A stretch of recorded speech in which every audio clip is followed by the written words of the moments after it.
Let me ask you a dangerous question right out of the gate. What if the goal of parenting was never happiness and it was never success? And it definitely was never getting your kid into the right school. What if the goal was meaning? Because right now, we are raising the most credentialed, the most supervised, the most scheduled generation in human history. And they are anxious, lost, medicated, and quietly asking, is this it?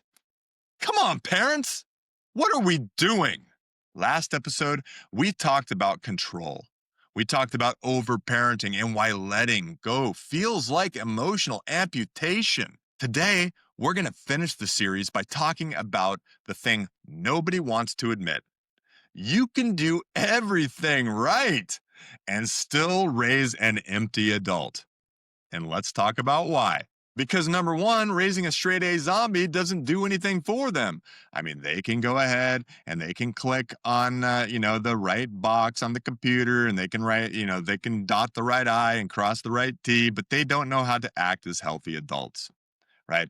Kids who did everything they were told, but they hate their lives. I mean, that is not a success story, parents. Success without meaning is just a prettier cage. It's just a prettier cage. And why is it? What does the science say about happiness? Why does happiness matter, but why does purpose beat happiness? Well, positive psychology screwed something up really early. For years, we sold parents the idea that happy kids equaled healthy kids.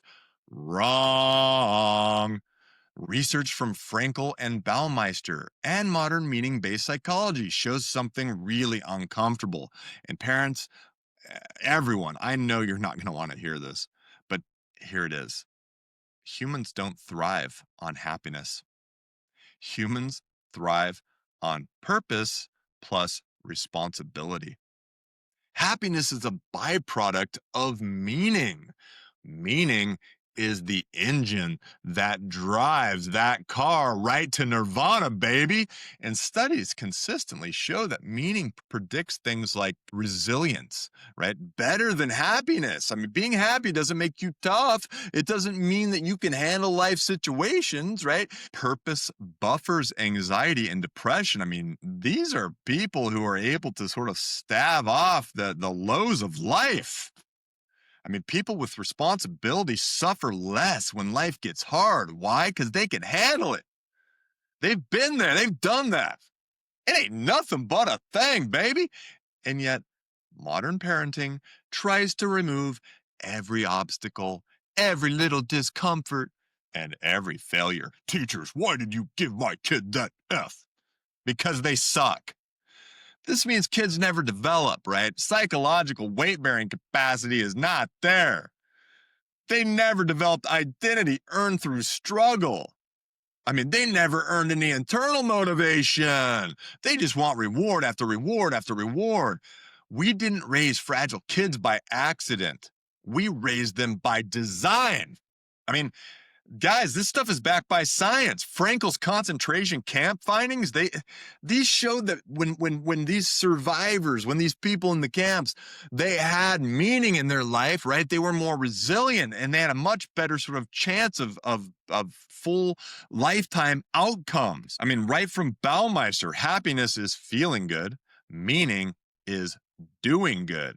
Overprotection, this is underdevelopment, and that's all it is. It is all it is. I know you're soothing your anxieties, parents, right? You're soothing your depression, right? When your kid is mad at you, you're not helping them. Guys, there's also this thing called resume parenting, the performance trap. Somewhere along the way, right, parenting turned into LinkedIn. We stopped asking, who is my child becoming? And we started asking, how does my child look compared to other children? Great. Sorry, kids. Enter resume parenting, right? Resume parenting, where we're going to make sure that we've curated and detailed a perfect little resume for your college, your life, your future partner. Achievement stacking, right? award after award after award. Hyper optimization childhoods. I mean, this is ridiculous. The sports themes, the tutors, right? You've got the personalized coaches teaching you the perfect jump shot. You've got teachers teaching you how to pass that AP class, right? You know what I'm talking about. You've got leadership camps, right? All before the kid knows who they are. Oh my goodness. They don't need to go to a $7,000 summer camp, to meet their best friends forever. They can do that at the YMCA down the road with a little pool and probably a turd in the pool, but they'll be okay, right? They'll be okay. Leadership camps. Leadership camps. Come on. Psychologically, this teaches a kid that love is conditional. If I perform, I get some love from mama. Worth is performative. If I score this many points, daddy's going to cheer for me and buy me ice cream, right? Identity is external. It's not about who you are, it's about what other people are doing for you or what they expect from you. So when the structure disappears, college, adulthood, real life, the kid panics, right? No one taught them how to choose meaning for themselves. I mean, their resumes are impressive, but they're empty, right? They're empty of any real skills about how to do life, and quite frankly, why they want to do life that way. I mean, kids who crash when no one is grading them, right? They don't know what to do. They have built an external locus of control, and they probably blame society, right? They blame their dating prospects because they aren't actually prospects. They blame everyone but themselves and their parents, which maybe they should be. Look, the cultures that get this right, because this gets really interesting. Cross-cultural psychology shows that societies with the highest sense of meaning and life satisfaction, they don't raise kids to be special. They raise kids to be number one, useful. What can you do? If you feel good about yourself, if your self esteem is really high, but you've never done anything, that's not self esteem. That's your macaroni art going up on your parents' fridge. Look, these people feel responsible, right? We teach them to be responsible, or the best societies do, connected with other people. So, I mean, some of these countries, Scandinavian countries, they emphasize contribution over competition. Sorry, capitalism. Japanese parenting stresses duty and mastery rather than praise. Sorry, all you self help gurus. Indigenous cultures assign responsibility early. I mean, look, kids are given chores, real expectations, real consequences when they fail. And guess what? They are more grounded, they are more resilient. Meaning doesn't come from being exceptional, it comes from being needed. I mean, responsibility is dignity, right? Contribution creates confidence. And unfortunately, there's a quiet danger of modern parenting. Some damage is being done here, right? When parents rush in to do things like fix, the kids' emotions, they instantly solve their problems. They prevent failure from ever happening. They steal something essential. They steal identity formation. Developmental psychology shows identity is built through trial and error. You need to fall in order to build a resilient identity.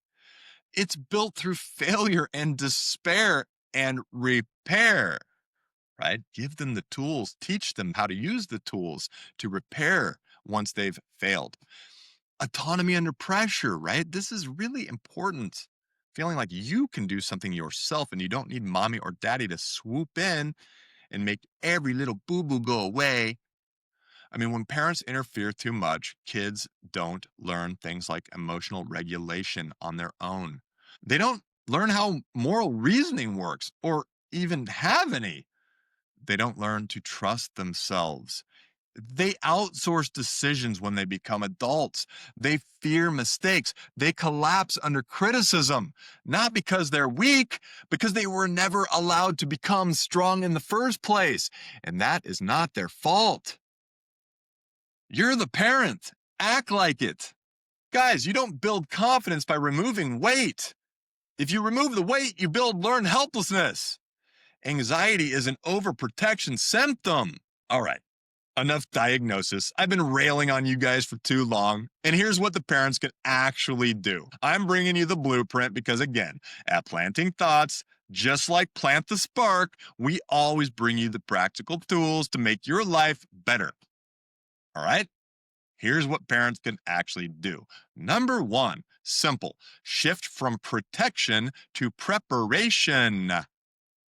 Ask yourself, what skill does this difficulty develop? Guys, don't eliminate discomfort. Contextualize it. What are they getting out of that discomfort? Right? A little sadness in the moment, a little anxiety, a little lost sleep, but a lifetime of resilience. Number two, give real responsibility early. Make them do some chores. Like I know they are terrible at it. Their little fingers and the glass is breaking in the sink because the soap is too slippery. And I get it, but you're not teaching them how to do anything. If a kid goes to college and they don't know how to do laundry, that's a problem. Let them make some decisions in life, right? They don't want to join that AP class. It's fine. Let them experience consequences, not as punishment, as identity training. You need to reframe the way you think, parents. Number three, praise effort, integrity, and contribution. Stop praising outcome. The A means nothing. Praise persistence. Praise honesty. Praise responsibility. Make them feel good about those sort of inner traits that we all want our kids to have, things that we all want ourselves to have. Build these things. Number four, allow failure without shame. Failure is data. It is not trauma. If they lose the basketball game, it's not ruining their life. It's teaching them valuable lessons. How to stay calm, how to stay present. You need to stay calm, stay present. Stop rescuing so fast. Rescue if there's a need to be rescued, not because they got a little boo-boo. Like, stop putting the blankets down for your babies. The floor's fine. Yeah, they might get a little bit of a, hair or a Cheerio in their mouth or something from 5 years ago, the dog's tail, but they'll be fine. They might actually build some resilience to disease. I mean, this happens on all levels, right? Don't overparent. Stop it. All right, number five, model meaning, not martyrdom. Kids don't learn purpose from lectures. They learn it from watching you live a meaningful life. And I know this is hard. The stress of the modern world, it gets to everybody. We got traffic. We got crazy bosses. We got weak coworkers, right? I mean, look, it's tough. It's tough. But you want kids to develop meaning. All right. And so if you live a good life, they're going to learn from that good life. Some of the scripts that you can use right in these moments, I trust you to handle this. What did you learn from this? A kid falls, instead of picking them up, ask them what they learned, right? And then give them a hug, tell them you love them, that it didn't matter that they failed, right? Because failure only happens when you stop trying. The hard question, right? This is the hardest question that every parent will eventually have to face. Am I raising a child, or am I managing my own anxiety through them? Because the goal of parenting isn't control. It's release. It's preparing someone to walk into the world without you. That's the game. You don't want them to collapse as soon as they do. So you got to teach them resilience. You got to teach them how to be adults, how to live life with meaning and purpose, not just happiness. That stuff comes when you have meaning and purpose. Parenting is a temporary role. Letting go is a success. If they need you forever, Something went wrong. All right, parents. Now, if this series did its job, it did not give you any comfort. It gave you clarity. Good parenting is not loud. It isn't perfect. It is definitely not viral at all. It's quiet work.